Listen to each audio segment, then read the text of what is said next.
Video बनाए हो? हाँ हाँ अच्छा, अच्छा। वीडियो बनाए हो? हाँ हाँ बना लिए, अंदर की भी नहीं लिए। बोला नहीं मुझे, जहाँ जो आपसे पहले फोटो निकाल ली। हाँ ये हो गया, अब छोड़ दो।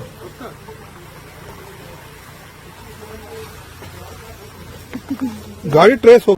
बीजेपी का एक ऐसा नेता जिसकी बॉडी के 8 टुकड़े किए जाते हैं, इन 8 टुकड़ों को ले जाकर रेलवे पटरी पर बिछाया जाता है ताकि जब रेल उस पर से गुजरे तो खोपड़ी भी फूट जाए और बॉडी के चिथड़े चिथड़े हो जाए, और यहां तक कि पुलिस चाहकर भी कोई सबूत जुटा ना पाए। लेकिन कातिलों को शक था कि पुलिस तब भी उन तक पहुंच सकती है। फिर एक प्लान बनाया जाता है। उस प्लान के मुताबिक जहां पर बॉडी रेलवे ट्रैक पर रखी गई थी, वहां से लगभग 100 किलोमीटर दूर इस गाड़ी को छिपाया जाता है। एक बिल्कुल परफेक्ट क्राइम करने की कोशिश की गई। जहां पर बीजेपी नेता की गाड़ी जंगलों में पड़ी हुई मिलती है और बॉडी रेलवे पटरी पर, लेकिन पर्दे के पीछे की कहानी तब सामने आती है जब बीवी पुलिस थाने में जाती है और कहती है कि जनाब, मेरे पति पिछले 24 घंटों से लापता हैं। वो नेता हैं और बीजेपी में बहुत रसूख रखते हैं, आप उन्हें ढूंढिए। बीवी हैरान परेशान, लेकिन उससे भी ज्यादा हैरान और परेशान थी यूपी की पुलिस, क्योंकि यूपी पुलिस का दिमाग चकरा देने वाला यह एक ऐसा केस था जहां नेताजी के 8 टुकड़े तो हो जाते हैं, लेकिन उस गुत्थी को सुलझाने के लिए खाकी वर्दी दिमाग लगाती है। दिमाग लगाने के बावजूद भी जो कहानी सामने आती है वो हर किसी के रोंगटे खड़े कर देती है। आज इस डिकोडिंग क्राइम के अंदर आपको बताएंगे वो वजह जिसकी वजह से एक नेता के कई टुकड़े कर दिए जाते हैं। एक ऐसी वजह जिसे सुनकर आपको हैरानी भी होगी और परेशानी भी कि कोई किस हद तक जा सकता है बदला लेने के लिए। यह वारदात उत्तर प्रदेश के प्रयागराज की है और अभी आप जिसकी तस्वीर देख रहे हैं यह भाजपा के नेता रणधीर सिंह यादव की है। उनकी पत्नी का नाम है बबली यादव। रणधीर सिंह यादव प्रयागराज से पूर्व जिला पंचायत के सदस्य रह चुके हैं और भाजपा में उनका कद काफी रसूखदार है। प्रयागराज में इनकी तूती बोलती थी, लोग उन्हें नेताजी कहकर संबोधित किया करते थे। उनके पिता सूबेदार भी रह चुके थे और उनकी पत्नी भी जिला पंचायत सदस्य हैं। अब यह कहानी किस तरह इतनी बड़ी बन जाती है और कैसे इस नेता का कत्ल किया जाता है और आखिर यूपी पुलिस इसे कैसे सुलझाती है, इसे समझिए। 22 अगस्त की रात करीब 10:30 बजे नेताजी अपनी स्कॉर्पियो गाड़ी से नवाबगंज इलाके के एक ढाबे पर रुकते हैं, वहां खाना खाते हैं और बाहर निकलते हैं। यही आखिरी सीसीटीवी फुटेज थी जिसमें रणधीर सिंह यादव दिखाई दे रहे थे। उसके बाद वो कहीं भी नजर नहीं आए। पूरी रात बीत जाती है। अगली सुबह उनकी पत्नी उन्हें कॉल करती है, उधर से कोई रिस्पॉन्स नहीं आता। रिश्तेदारों से भी पूछताछ करती है, उनसे भी कुछ पता नहीं चलता।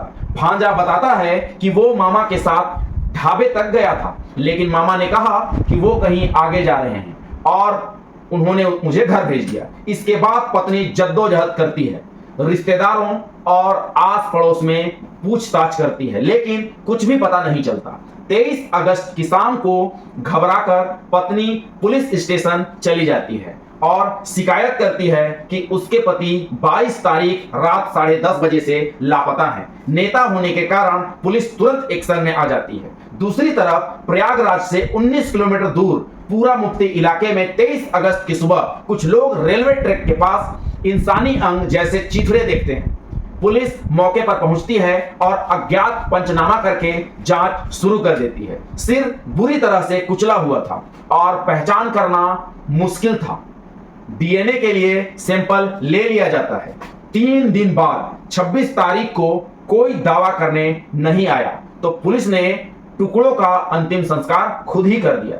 इधर पत्नी पुलिस को रवि सिंह और उत्तम नाम के 2 लोगों पर शक जताती है। पुलिस उनकी तलाश शुरू करती है और रणवीर सिंह की कॉल डिटेल से पता चलता है कि उनके एक महिला से गहरे संबंध थे।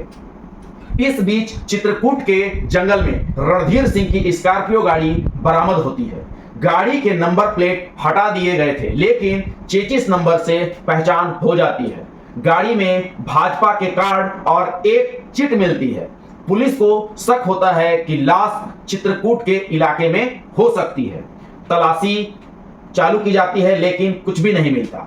लोकेशन ट्रेस करने पर पता चलता है कि रवि सिंह चित्रकूट में और उत्तम पूरा मुक्ति में है। 28 तारीख को दोनों को गिरफ्तार कर लिया जाता है। पूछताछ में एक हैरान करने वाली कहानी सामने आती है। कंपाउंडर उत्तम की पत्नी अंजलि और रणधीर सिंह यादव के बीच अवैध संबंध थे।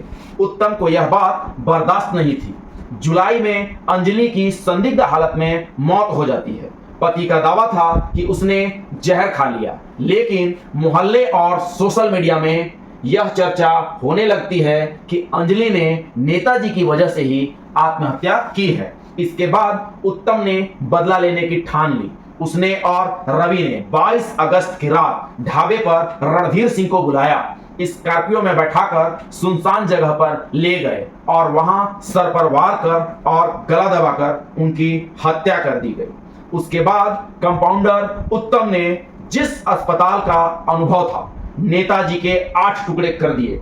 उसने हर टुकड़े को रेलवे ट्रैक पर रखा ताकि ट्रेन के पहियों से कुचलकर सबूत मिटाया जा सके और पहचान करना असंभव हो जाए।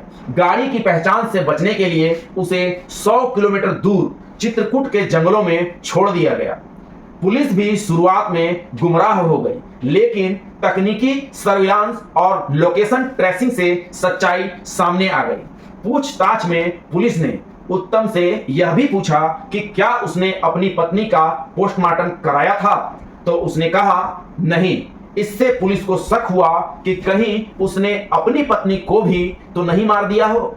हालांकि उसकी सफाई कि वह बीवी से बेइंतहा मोहब्बत करता था, लेकिन बीवी एक पैसे वाले से प्यार करने लगी थी और उसी ने उसे धोखा दिया। फिलहाल उत्तम और रवि पुलिस की हिरासत में हैं। पुलिस का मानना है कि अगर मोबाइल लोकेशन और चैटिंग के सबूत नहीं मिलते तो यह केस सुलझाना बेहद ही मुश्किल हो जाता। यह एक परफेक्ट क्राइम करने की कोशिश थी, जहां पुलिस को ना कोई सबूत मिलता और ना ही कोई सिरा। तो दोस्तों, यह सच्ची घटना आपको कैसी लगी, कमेंट्स में अपनी राय जरूर बताइएगा। बहुत बहुत धन्यवाद।